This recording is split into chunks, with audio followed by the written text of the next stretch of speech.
Assalamualaikum warahmatullahi wabarakatuh. Wah, Selamat siang Bapak Ibu yang sudah kami dan selamat siang untuk anak suaranya kecil sekali Pak Luki. umum. Kali ini kali ini kita memasuki di sesi keempat materi yang akan disampaikan oleh Anggun. Bu Anggun. Adapun tema materi hari ini yaitu What is the best school?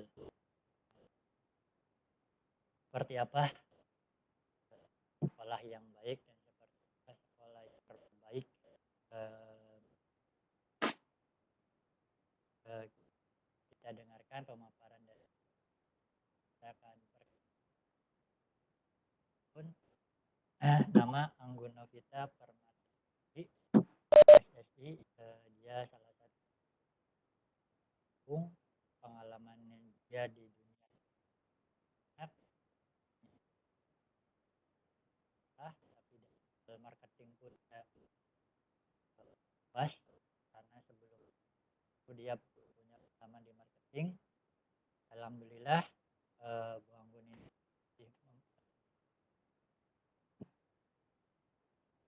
untuk Suaranya hilang Pak Luki. materi. Ya Bu Anggun, Suaranya hilang.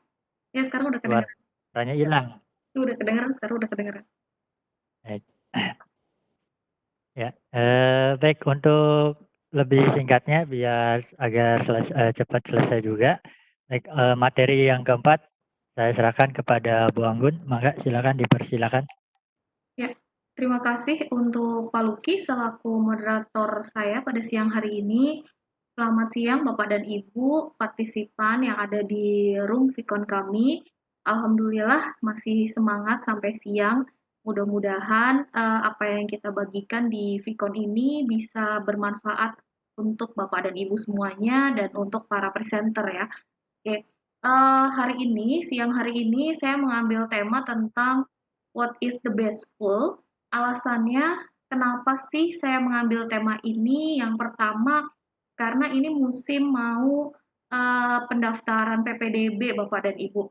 Jadi barangkali Bapak dan Ibu punya anak atau punya saudara atau punya apa sajalah tetangga barangkali yang mencari referensi tentang sekolah-sekolah terbaik itu yang seperti apa, terus atau anak saya harus dimasukkan sekolah yang kayak gimana, kategori terbaik itu apa sih sebetulnya. Nah, ini akan coba saya gali, cuma saya akan coba lihat dari sudut pandang yang berbeda mungkin. Sudut pandang yang mungkin selama ini kita suka melupakan, tapi sebetulnya itu adalah sudut pandang yang hakiki yang memang harus kita pertimbangkan dalam menentukan atau memilih sebuah sekolah. Nantinya jika pemaparan saya ada yang tidak sesuai atau kurang masuk dalam logika Bapak dan Ibu, saya mohon maaf, barangkali itu sekedar pendapat saja. Oke Bapak dan Ibu, saya mulai untuk uh, share kontennya di sini.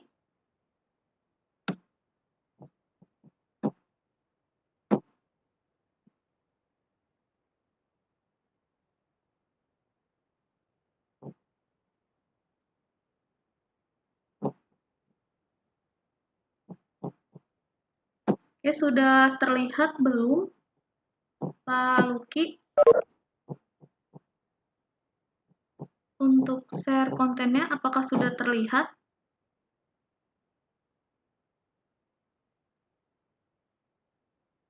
PowerPoint saya udah terlihat? Udah? Oke. ya, Uh, untuk beberapa slide ya, saya akan menampilkan beberapa slide di sini. Uh, ini hanya sharing saja Bapak dan Ibu, nantinya ke depan barangkali Bapak dan Ibu punya pendapat lain juga bisa di-sharingkan bersama kami di Vicon. Oke, saya mengambil materi tentang what is the best school. Ya, alasannya tadi sudah saya paparkan dan ini adalah nama saya dan instansi tempat saya bekerja. Pemaparan awal saya adalah berawal dari sini. Mengapa sih kebanyakan orang itu harus memilih sekolah terbaik, ya?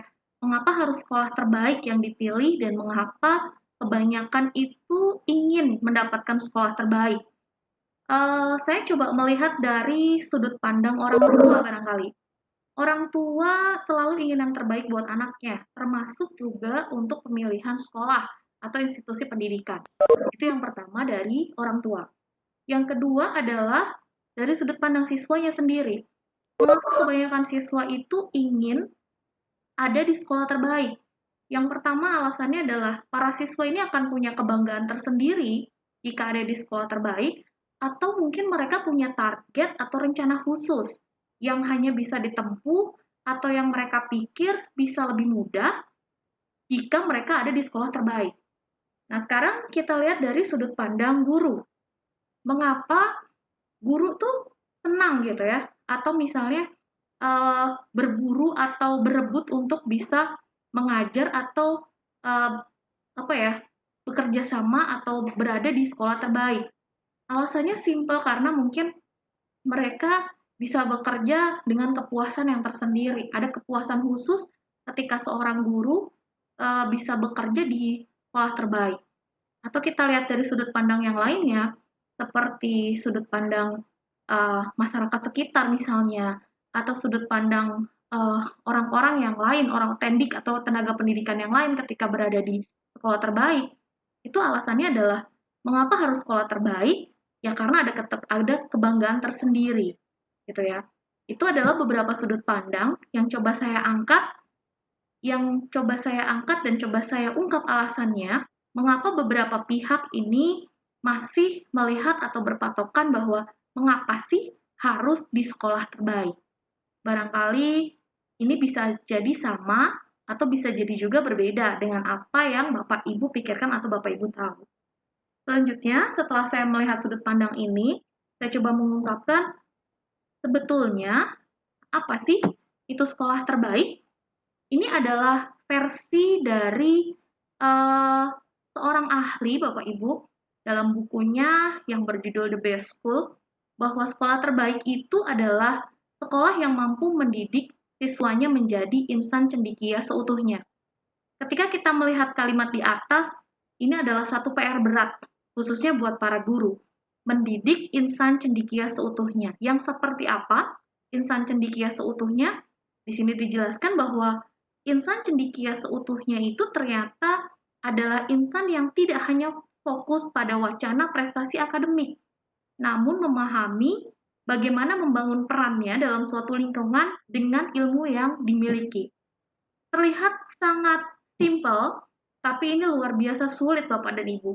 Apalagi di masa-masa sekarang, atau maksud saya di zaman-zaman sekarang, di mana anak-anak itu kebanyakan adalah terfokus pada score oriented. Nah, ini saya coba ingatkan lagi kepada Bapak dan Ibu bahwa yang disebut dengan sekolah terbaik itu adalah endingnya adalah bukan hanya nilai rapotek bagus, bukan hanya nilai ijazah yang baik, tetapi bagaimana keluaran dari sekolah itu bisa membangun perannya di suatu lingkungan dengan ilmu yang mereka sudah dapatkan. Nah, selanjutnya bagaimana kondisi sekolah terbaik?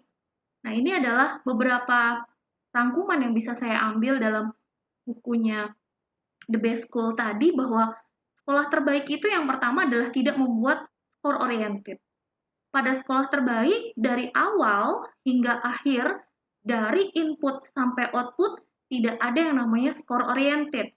Artinya ketika di input, sekolah terbaik ini harus bisa menerima dari berbagai macam latar belakang, dari berbagai macam kemampuan, dari berbagai macam keanekaragaman yang dimiliki oleh siswa. Nah, outputnya juga bisa mengeluarkan variasi, gitu, variasi dan terbaik di bidangnya masing-masing. Jadi tidak ada score oriented untuk sekolah terbaik. Yang kedua adalah melibatkan siswa secara aktif dalam kegiatan pembelajaran. Ini yang akan jelas terlihat dalam sebuah sekolah terbaik.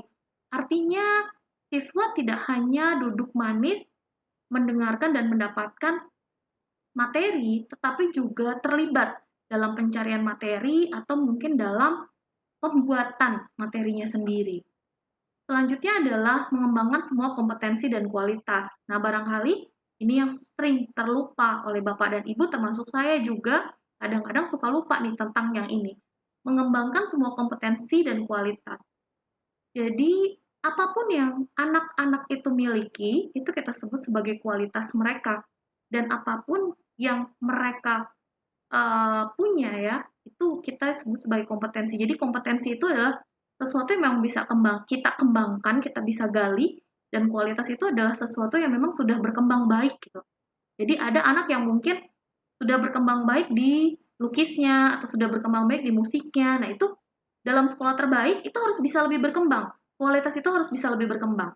Sedangkan kompetensi-kompetensi lainnya juga kita kembangkan, tetapi tidak mematikan kualitas yang sudah dia miliki. Yang selanjutnya adalah pada sekolah terbaik ini akan ada satu proses di mana siswa akan dibantu untuk menjadi dirinya sendiri. Jadi pada kegiatan-kegiatan di sekolah terbaik, siswa tidak akan dipaksa untuk menjadi orang lain. Siswa akan lebih dipaksa atau dirangsang atau disadarkan untuk menjadi dirinya sendiri. Karena di sini yang harus ditekankan adalah siswa harus nyaman dengan dirinya. Itu dulu Bapak dan Ibu untuk di sekolah terbaik. Selanjutnya adalah pada kegiatan. Sekolah terbaik punya kegiatan-kegiatan yang mungkin agak berbeda, tetapi kegiatan-kegiatan tersebut sesuai dengan tahap perkembangan siswa Bapak dan Ibu. Jadi ada beberapa kegiatan yang saya contohkan mungkin ini kurang sesuai. Misalnya kegiatan-kegiatan yang ada di sekolah menengah atas atau SMA. Siswa pada sekolah menengah atas atau SMA, psikologisnya adalah sudah psikologis manusia setengah dewasa. Manusia setengah dewasa ini berarti sudah mulai untuk belajar diberi tanggung jawab, sudah mulai untuk belajar diberi kepercayaan yang seperti itu. Nah, seharusnya kegiatan-kegiatan yang terjadi pada sekolah menengah atas bersesuaian dengan tahap perkembangan tersebut. Jadi, siswa bisa melakukan kegiatan-kegiatan yang sesuai dengan perkembangan psikologisnya, sehingga tidak lagi ada penolakan dari sisi psikologisnya. Selanjutnya adalah, ini yang paling penting, di dalam sekolah terbaik, hubungan yang terjadi antara guru dan siswanya itu adalah hubungan yang baik, Bapak dan Ibu. Hubungan yang baik, bukan hubungan yang kurang sehat, bukan hubungan kompetitif, atau bukan hubungan yang mungkin ini mudah-mudahan tidak terjadi, hubungan permusuhan. Artinya, guru punya peran dan siswa paham membawa diri. Jadi, begini Bapak dan Ibu, pada saat ini, peran kita sebagai guru itu sebenarnya lebih kompleks dibandingkan zaman dulu. Meskipun pola perolehan pengetahuan pada saat ini lebih mudah. Siswa bisa mendapatkan pengetahuan bahkan tanpa guru. Nah, justru karena pengetahuan bisa diperoleh lebih mudah, maka peran guru menjadi lebih kompleks. Guru harus bisa menjadi fasilitator yang bisa dijadikan sebagai tempat penyaringan pengetahuan yang dimiliki oleh siswa. Guru juga harus bisa dijadikan sebagai tempat bertukar pikiran. Guru juga harus bisa dijadikan sebagai komentator hasil karya siswa. Dan yang penting di sini adalah guru harus selalu open-minded terhadap apa yang dilakukan oleh siswa. Mungkin itu yang dimaksud dengan hubungan baik antara guru dan siswa.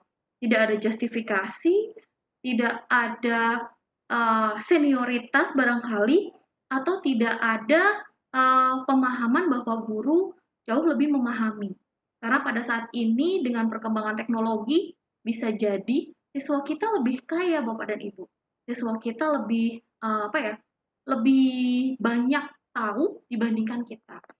Nah, yang jelas hubungan baik di sini adalah hubungan yang sinkron antara peran kita dan kemampuan siswa membawa diri. Ini tidak terlepas dari pendidikan pembentukan karakter.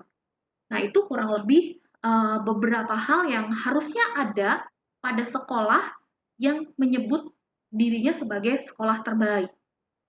Selanjutnya adalah Bapak dan Ibu, bagaimana seorang guru di sekolah terbaik itu sebenarnya apa yang harus dilakukan oleh seorang guru untuk sekolah terbaik. Yang pertama adalah balik lagi tadi pada pemaparan tentang hubungan yang bersahabat dengan siswa. Hubungan bersahabat di sini konteksnya adalah Bapak dan Ibu tahu waktu, tahu peran, dan tahu aturan. Artinya bukan bersahabat menempatkan diri sebagai teman sehingga siswa bisa melakukan hal-hal yang dilakukan oleh temannya kepada gurunya, bukan. Tetapi kita bisa tahu kapan waktunya kita menjadi A, kapan waktunya kita berperan sebagai B, dan kapan waktunya kita memberikan punishment atau rewarding. Nah, itu yang seperti itu. Itu adalah hubungan yang bersahabat. Nah, ini harus dibangun benar-benar dari awal. Kalau saya boleh menyarankan untuk memiliki hubungan yang bersahabat dengan siswa, biasanya terbangun dari yang kita sebut dengan kesan pertama Bapak dan Ibu. Kesan pertama kita ketika bertemu siswa itu, kalau bahasa iklan, kesan pertama begitu menggoda. Jadi ketika sudah ada kesan pertama yang menggoda, ada satu kesan yang menimbulkan siswa itu ingin tahu, biasanya nanti akan terbuka untuk kita bisa menjalin hubungan yang bersahabat. Tapi sekali lagi, bersahabat di sini adalah ada batas peran dan punya aturan. Seperti itu. Yang kedua adalah bagaimana guru untuk sekolah terbaik itu adalah menjadikan dirinya sebagai panutan positif. Ini penting sekali Bapak dan Ibu. Ketika seorang guru bisa dijadikan sebagai panutan positif di suatu sekolah, maka tidak perlu lagi pendidikan karakter itu repot untuk diterapkan. Karena cukup pendidikan karakternya dilihat dari gurunya. Ketika kita mau menanamkan pendidikan karakter tentang disiplin kerja, etos belajar yang baik, atau mungkin semangat dalam berusaha, ya kita harus menjadikan diri kita seperti itu dulu. Nantinya karakter itu akan tertular, Bapak dan Ibu. Nah, itu yang saya pikir ini tidak kalah penting, selain tadi membangun kesan pertama yang begitu menggoda tadi untuk bisa membangun sebuah hubungan yang bersahabat. Yang selanjutnya adalah ini, memfasilitasi pertumbuhan sosial dan spiritual siswa.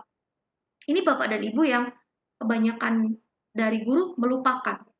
Karena kita masih terfokus pada score oriented atau score minded, sehingga kita lupa siswa kita ada di fase mana untuk pertumbuhan sosialnya. Kita lupa siswa kita ada di fase mana untuk pertumbuhan sosial, pertumbuhan spiritualnya. Padahal ini termasuk bagian yang penting dalam suatu sekolah ketika pada bagian pertumbuhan sosial dan spiritual ini diperhatikan, maka kita bisa mengarahkan siswa-siswa kita tepat gitu. Tepat pada hal yang memang mereka butuhkan dan tepat pada hal yang harus mereka kerjakan. Karena kita juga mengarahkan pertumbuhan sosial dan spiritualnya, tidak hanya terpaku pada memfasilitasi mereka untuk mendapatkan nilai baik, untuk mendapatkan skor tinggi. Yang terakhir, Bapak dan Ibu, guru pada sekolah terbaik itu harus siap menjadi long life learner. Jadi, bukan siswanya yang menjadi long life learner, tapi gurunya. Long life learner di sini maksudnya adalah pembelajar sepanjang hayat. Terbuka untuk mempelajari banyak hal, terbuka pada perubahan, tidak ada mental block ketika harus menjalani suatu perubahan. Karena guru pada sekolah terbaik akan sadar betul bahwa dirinya harus selalu mengikuti perkembangan zaman. Untuk apa dia mengikuti perkembangan zaman? Untuk bisa mengikuti arah berpikir para siswanya.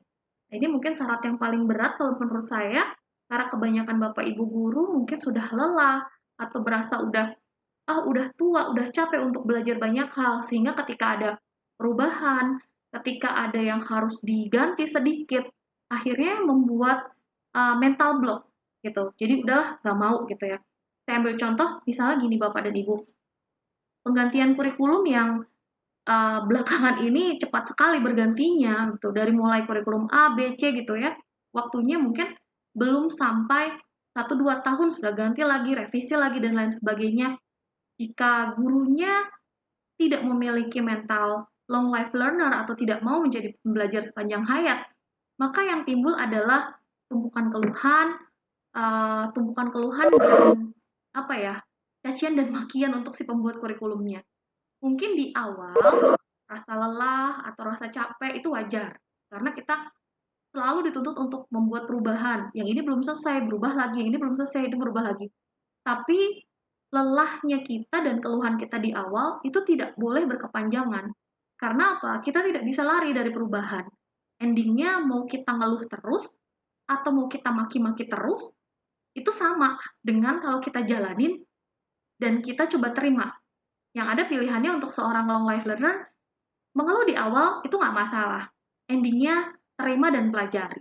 Kurang lebih seperti itu Bapak dan Ibu.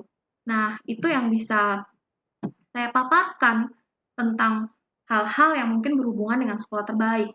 Jadi Bapak dan Ibu, ketika nanti Bapak dan Ibu memilih suatu sekolah untuk putranya misalnya, atau putrinya, atau diminta untuk membuat rekomendasi sekolah, gitu ya, dari tetangganya atau dari saudara, ya menurut saya sekolah-sekolah terbaik adalah sekolah-sekolah yang seperti ini. Bukan hanya terfokus pada wacana akademik, tapi juga bisa membuat hal lain yang membuat para siswa yang ada di situ bisa berkembang menjadi individu yang memang terbaik. Itu Bapak dan Ibu. Dan selanjutnya, ini yang terakhir, mungkin bisa jadi perenungan buat kita semua sebagai Bapak Ibu guru. Saya menulisnya sebagai minute before closing. Ini artinya coba baca ini dan renungkan baik-baik Bapak dan Ibu. Barangkali saya pun masih harus terus membaca ini, biar saya semakin sadar bahwa peran guru itu tidak semudah mengentri nilai rapot atau membuat nilai harian. Jadi ini yang harus kita renungkan barangkali, niatkan untuk lakukan yang terbaik yang bisa kita lakukan untuk siswa-siswa kita, ya.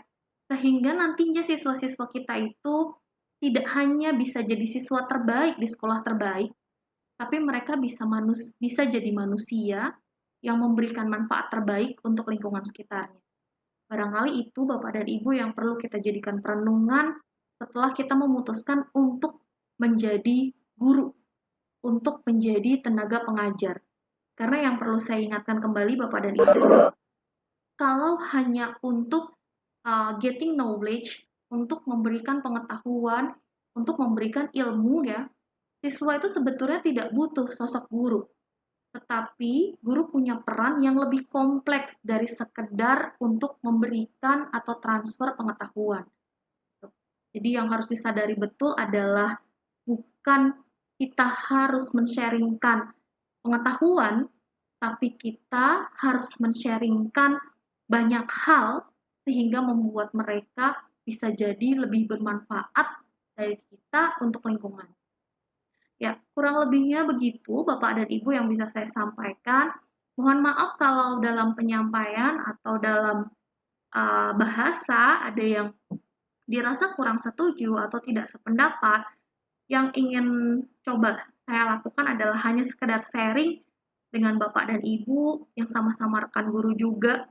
Karena saya yakin banyak masalah untuk menghadapi siswa-siswa zaman sekarang gitu ya. Belum lagi banyak ya problemnya dari masalah karakter, masalah masalah pembiasaan dan lain sebagainya.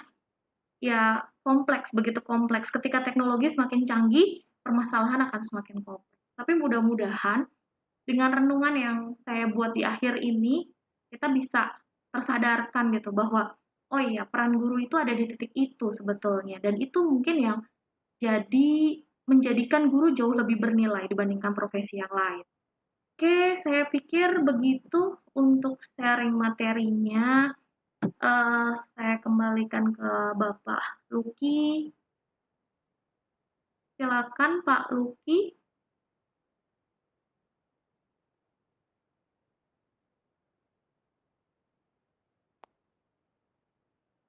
Sepertinya Pak Luki keluar dari room. Oh ya, Pak Luki keluar dari room. Oke. Ya, Bapak dan Ibu, barangkali ada yang mau sharing untuk bahasan saya hari ini. Silakan Bapak dan Ibu.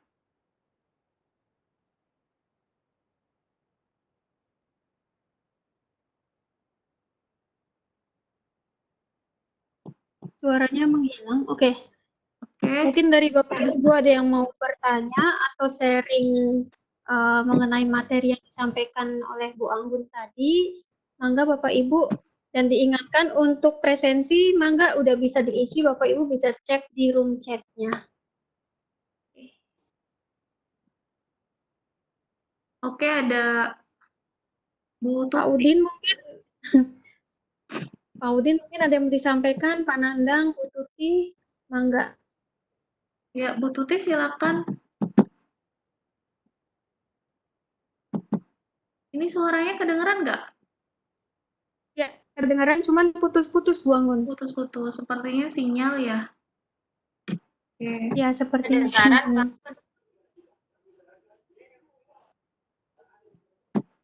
Iya.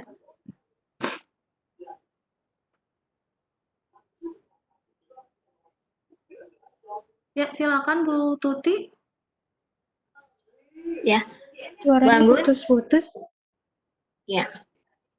Tadi kan Bu Anggun itu ya bilang bahwa kebanyakan guru menginginkan ngajar di tempat yang sekolahnya bagus gitu ya. Sementara padahal untuk tantangan itu lebih banyak di sekolah yang mungkin bukan favorit. Salah Mangga, Bu satu Tuti. tantangannya itu, Sampai nggak suaranya kedengaran nggak Bu Anggun? Ya, kedengeran Bu, kedengeran jelas. Alhamdulillah jelas ya. Salah satu tantangannya itu siswa itu bukan mayoritas ya, ya satu kelas lah minimal ada 4 sampai 5 orang, jarang ngumpulin tugas, kemudian bolos. Nah, menurut Bang, bagaimana cara mengatasi hal seperti itu? Padahal kita sudah melakukan pendekatan terhadap anak-anak tersebut di luar pembelajaran di kelas. Misalkan kita panggil ke ruang guru, tetapi pada kenyataannya anaknya tetap tidak mengumpulkan tugas atau masih tetap bolos. Gitu. Itu aja Bang Gun. Iya, oke. Terima kasih Bu Tuti. Ya, ini langsung saya jawab aja ya Bu Helda. Oke, terima kasih pertanyaannya, tanggapannya. Saya sih sebenarnya berharapnya sharing pengalaman ya, karena saya juga sebenarnya ya jadi guru bukan dari keguruan gitu, dan ya kalau dihitung mungkin belum terlalu lama juga gitu. Jadi, tapi nggak apa-apa kalau ada yang bertanya ya silakan. Jadi untuk masalah problematika siswa itu banyak sekali memang, eee, ada yang memang, di suatu sekolah ada yang masalahnya itu adalah bolos, ada. Ada di sekolah yang lain masalahnya adalah males ngerjain tugas, ada juga di satu sekolah yang kompleks, ya males ngerjain tugas juga, ya suka bolos juga gitu ya. Nah, sebagai guru ada kewajiban khusus untuk melakukan pendekatan, itu jelas Bapak dan Ibu, dari mulai pendekatan secara formal. Yang pertama pendekatan secara formal itu adalah pendekatan yang kita lakukan di lingkungan sekolah. Itu kita ajak ngobrol, kita panggil, kita coba dekati, kita coba teliti dan lain sebagainya. Apa sih penyebabnya yang seperti itu? Itu case-nya adalah pendekatan secara formal. Kita melakukan pendekatan secara formal. Pendekatan yang adanya di dalam jam kerja kita. Nah, meskipun tidak ada yang mengharuskan atau tidak ada undang-undang yang menuliskan bahwa semua atau tidak ada undang-undang yang menuliskan bahwa guru itu harus bisa memahami semua siswanya, itu tidak, Bu, ya. Jadi, kalau kita mengajar dan beberapa orang tetap tidak bisa mengikuti atau tetap tidak bisa kita rangkul, tetap tidak bisa kita coba ajak lebih kooperatif, itu pun sesuatu yang wajar menurut saya, karena kita juga, punya keterbatasan gitu ya. Tapi usaha tetap harus gitu ya. Jadi setelah kita melakukan pendekatan formal, step kedua barangkali yang bisa dipilih adalah pendekatan informal. Pendekatan informal ini adalah yang kita bisa lakukan di luar-luar jam kerja yang lebih santai, tetapi mungkin kita tidak bisa melakukan pendekatan informal secara terschedule. Jadi pendekatan informal itu misalnya kita coba ajak dia chattingan untuk hal-hal yang sebenarnya nggak berhubungan sama sekali dengan mapel. Kita coba telisik misalnya dia tuh suka bolosnya ternyata nongkrongnya tuh nyanyi-nyanyi misalnya. Nah, kita coba chat dia untuk hal-hal yang berhubungan dengan hobinya. Awalnya pasti nggak ditanggepin ya, karena dia menganggapnya wah ibunya killer nih, gurunya killer nih, pasti pengen marah-marah. Tapi nggak apa-apa, terus dicoba aja. Kalau lewat dianya sendiri pendekatan informalnya gagal, kita coba lewat teman. Setelah kita coba lewat teman, kita coba lewat dianya, tetap gagal juga, tidak ada perubahan, atau malah semakin memburuk, barangkali kita perlu melibatkan orang tuanya. Gitu. Yang jelas Bapak dan Ibu, untuk setiap case yang terjadi di siswa, guru selalu punya kewajiban untuk mencoba menyelesaikan atau mencari solusi. Tapi guru tidak harus menjaminkan bahwa semuanya akan selesai dalam kondisi baik-baik, Bu. Jadi kalau satu kelas itu ada 35 orang dan 4 orang atau 5 orang itu case-nya sangat rumit dan kita tidak bisa menyelesaikan itu dengan ending yang bahasa saya mungkin happy ending gitu ya. Ya kalau menurut saya itu nggak masalah gitu ya. Nggak masalah, yang penting kita sudah mencoba berusaha untuk menjadikan diri kita tuh benar-benar the real teacher gitu buat mereka. Jadi bukan cuma teacher yang sekedar sharing knowledge aja gitu, tetapi banyak hal juga yang kita sharing.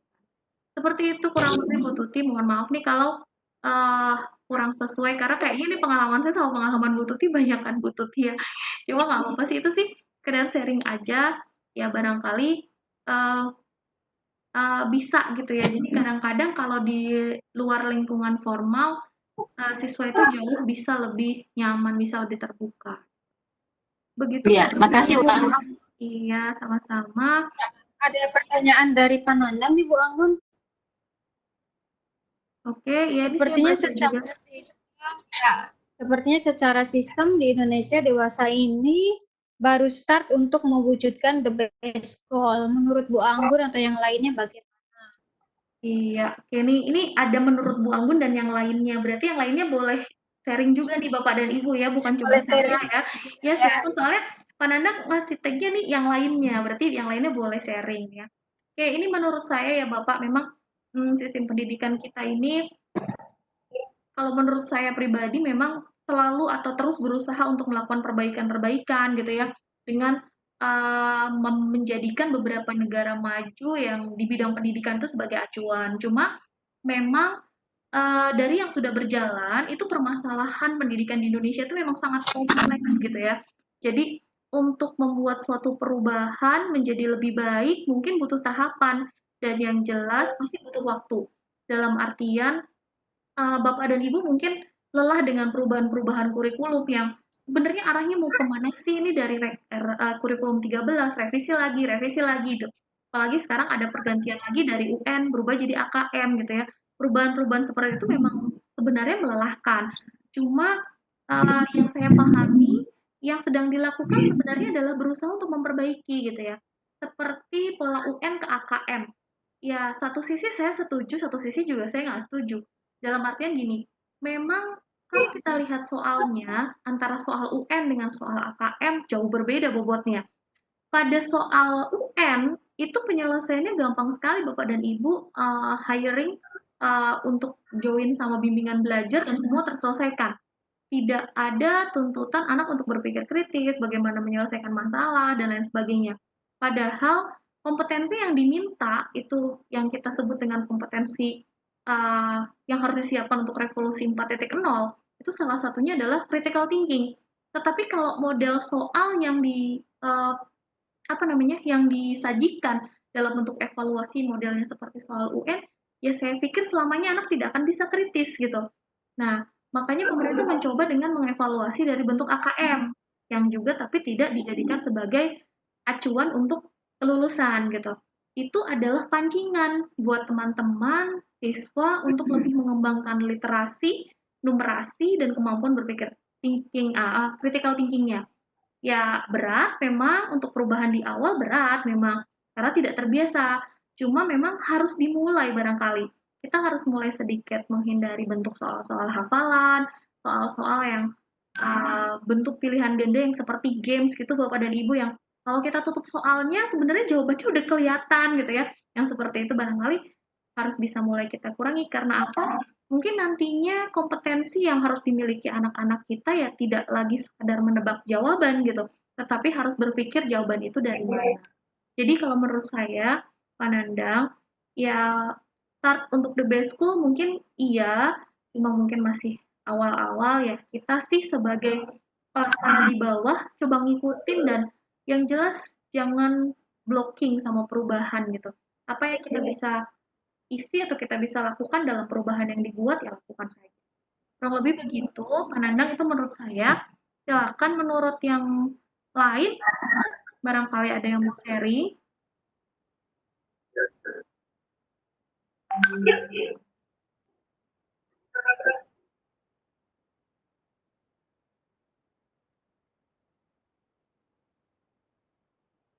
Ya, Bapak Ibu yang lain barangkali ada yang mau sharing aja sih sebenarnya, nggak usah nanya lah. Nanya juga kayaknya pengalaman Bapak dan Ibu lebih banyak dibandingkan saya.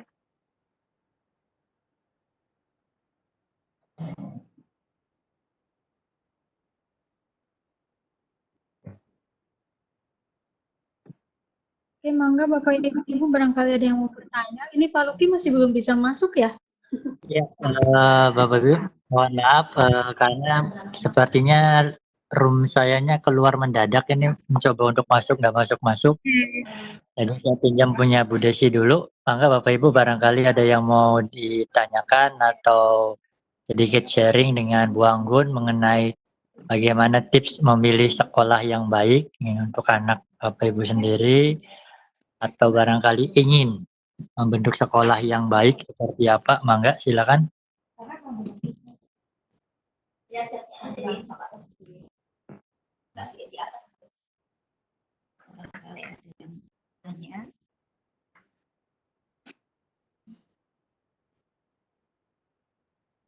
Klik aja.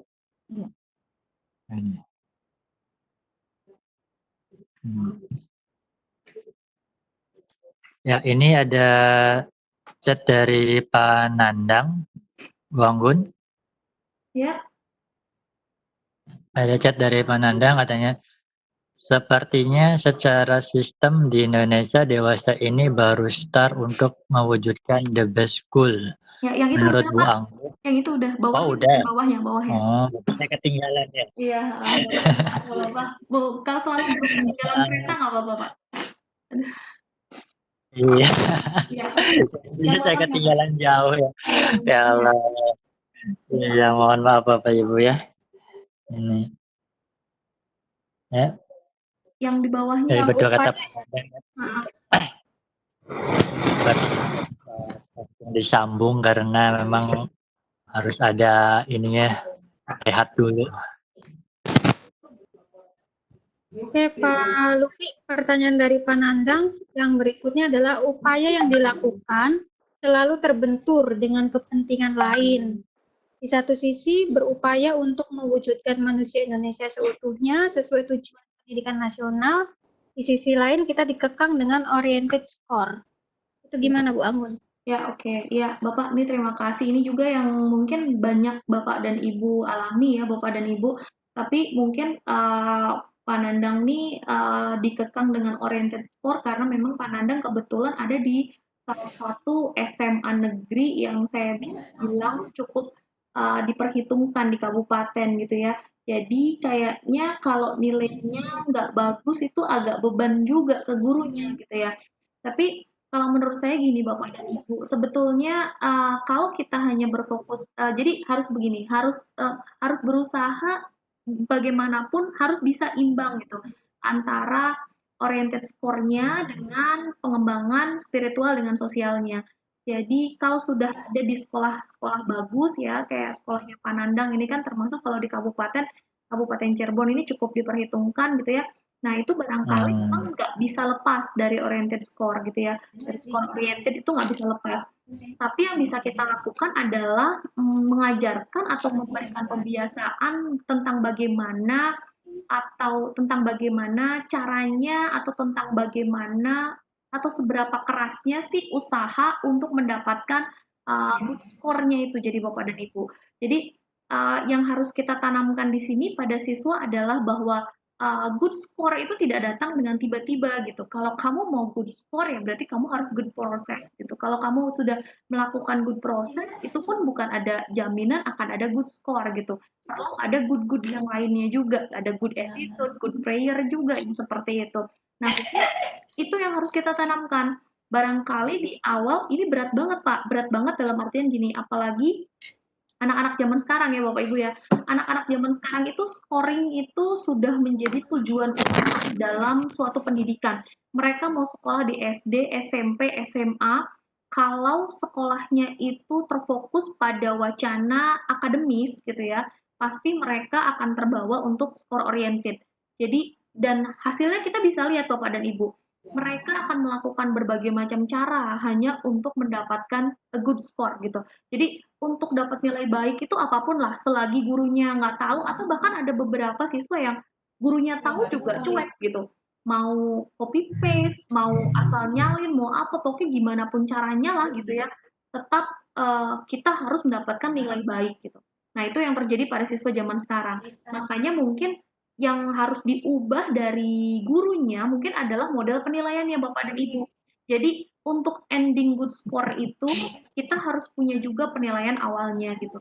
Jadi bagaimana dia apa namanya berusaha, gimana dia apa namanya bersemangat, gimana etosnya. Nah, justru kita memberikan arahan pada siswa bahwa ending good score kalian itu adalah dinilai dari per step barangkali seperti itu. Ya, tidak ada jaminan itu bisa langsung berubah karena pembiasaan itu sulit dan pembentukan karakter itu tidak bisa terjadi dalam 1-2 tahun, tapi tidak ada alasan juga bagi kita untuk berhenti mencoba, Bapak dan Ibu.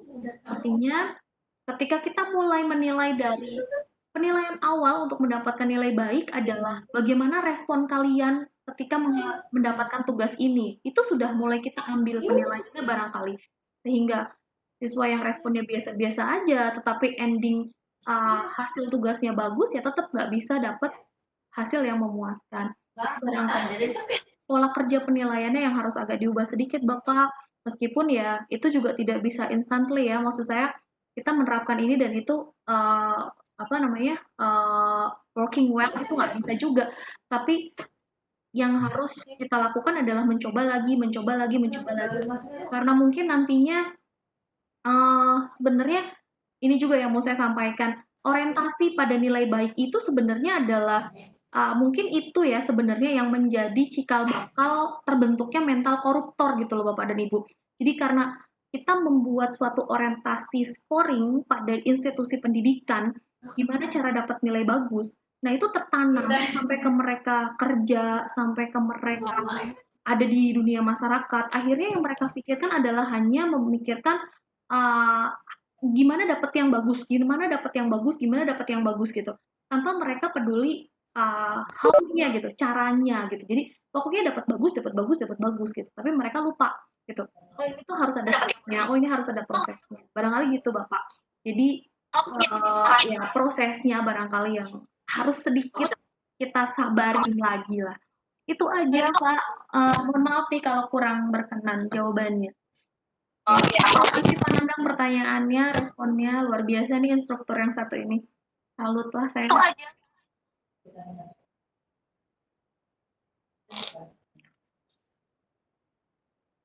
Masih ada lagi Bapak Luki, barangkali ada yang chat secara private atau mau bicara barangkali.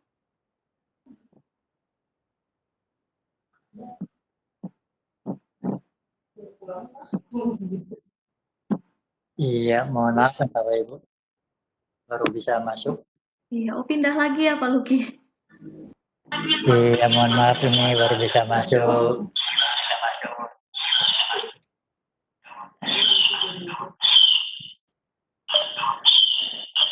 Nah, enggak.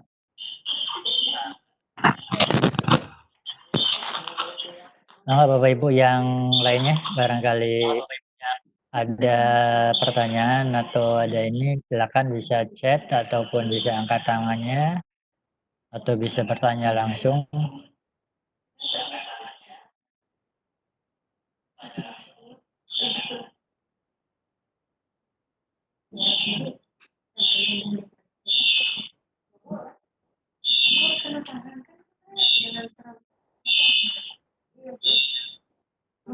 Ya barangkali sudah cukup ya Pak Luki. Sudah cukup gitu ya. jelas atau cukup bingung saya nggak paham. Iya. Iya. Kalau memang ini sudah cukup, mungkin para partisipan juga mungkin bingung harus bertanya apa juga karena kan sudah cukup jelas ya atau kurang jelas saya juga tidak tahu ini apa yang dipaparkan tadi oleh Bu Anggun. Tapi mudah-mudahan apa yang tadi dipaparkan bisa memberikan sebuah masukan atau motivasi kepada kita semua, terutama Bapak Ibu, dalam mewujudkan sekolah yang terbaik baik untuk siswa kita maupun untuk putra-putri kita nanti ya.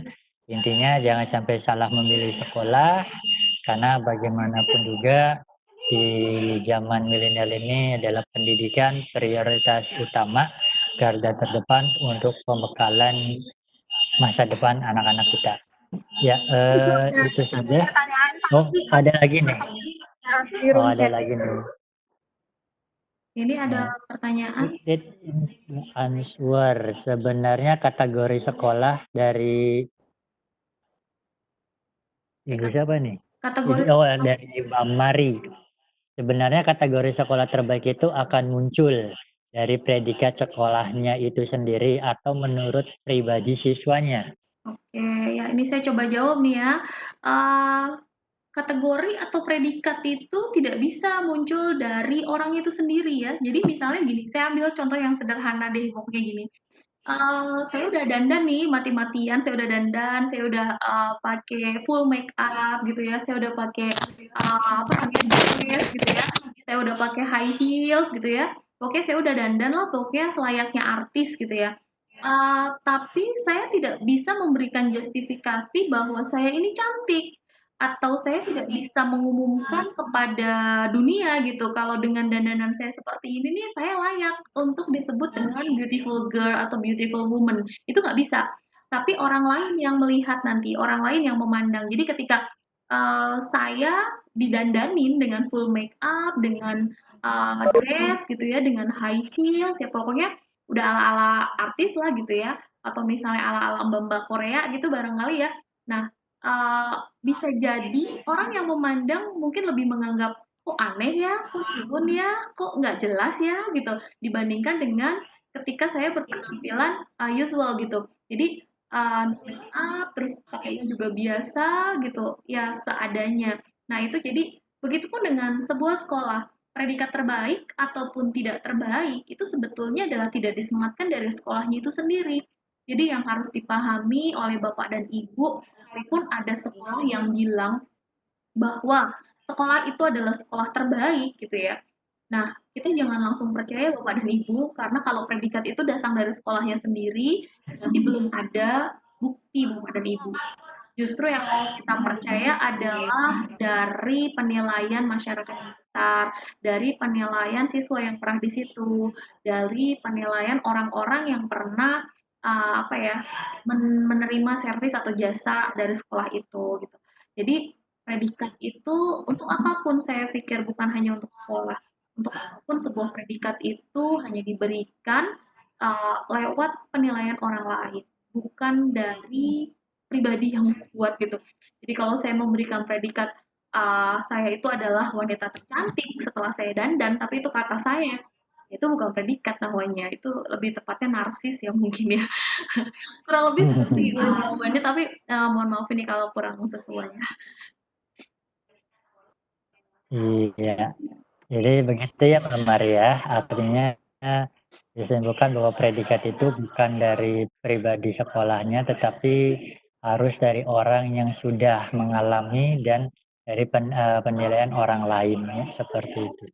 Ya, maka yang lainnya masih ditunggu untuk eh, pertanyaan ataupun sharingnya.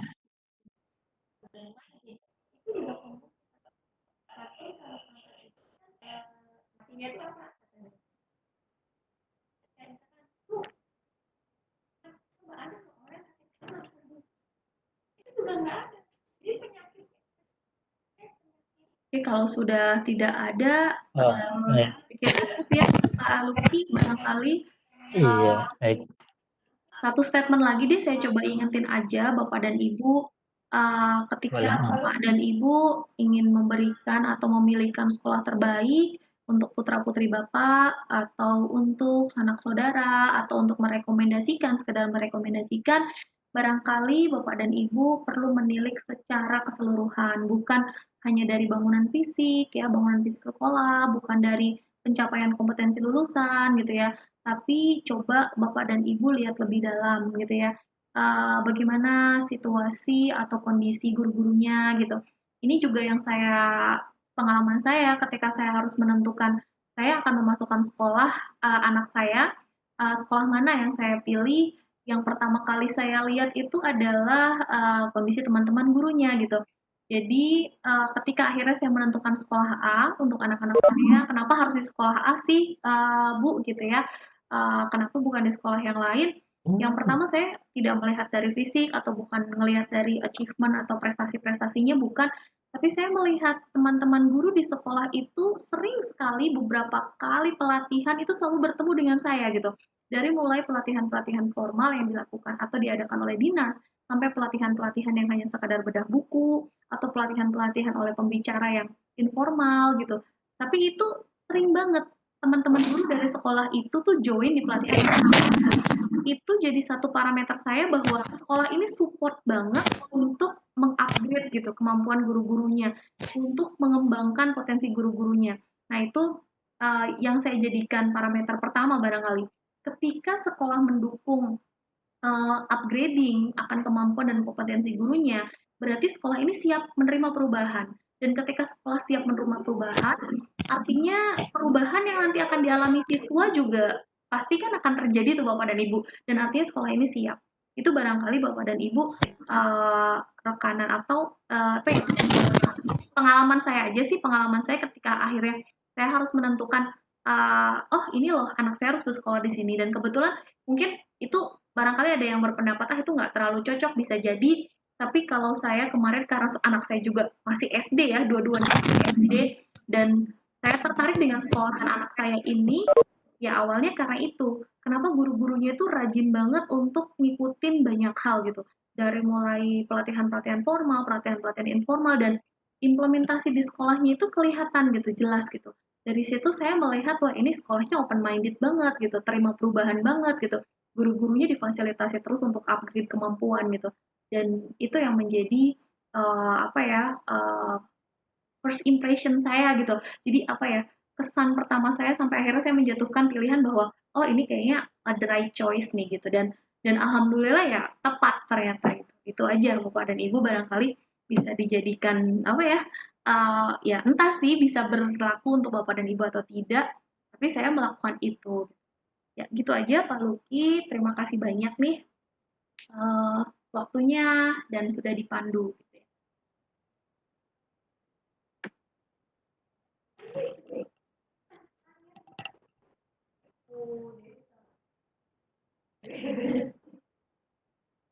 Bentar Bang Gun, ini udah masuk suaranya ya? Ya sudah, silakan ditutup saja Pak Luki. Iya, terima kasih Bang Gun atas pemaparannya, apa yang tadi dipaparkan alhamdulillah sangat bermanfaat untuk kita semua, apalagi di momen PPDB seperti ini menjadi sebuah masukan untuk kita semua dalam memilih sekolah yang terbaik untuk putra-putri kita.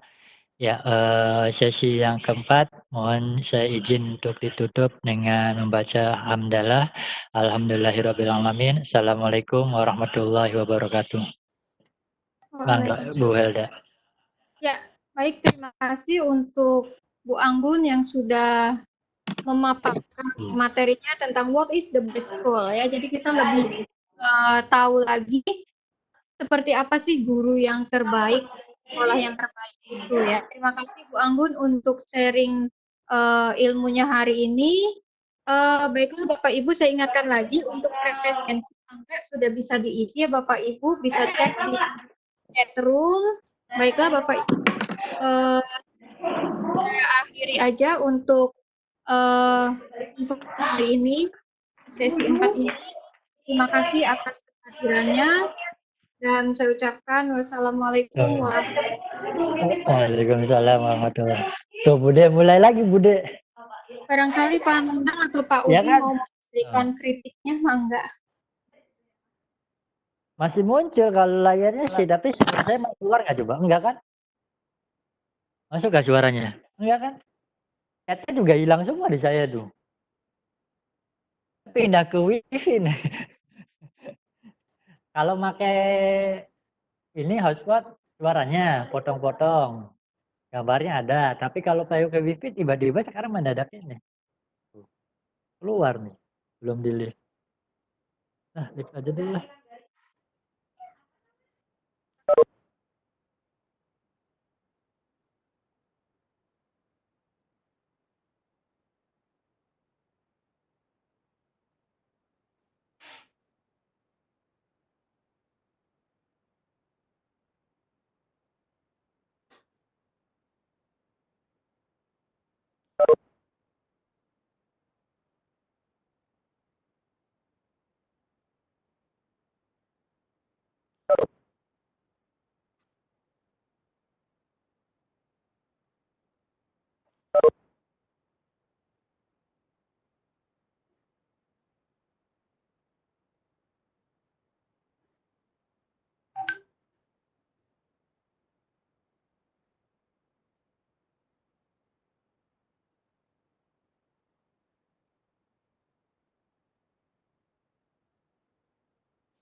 Ya,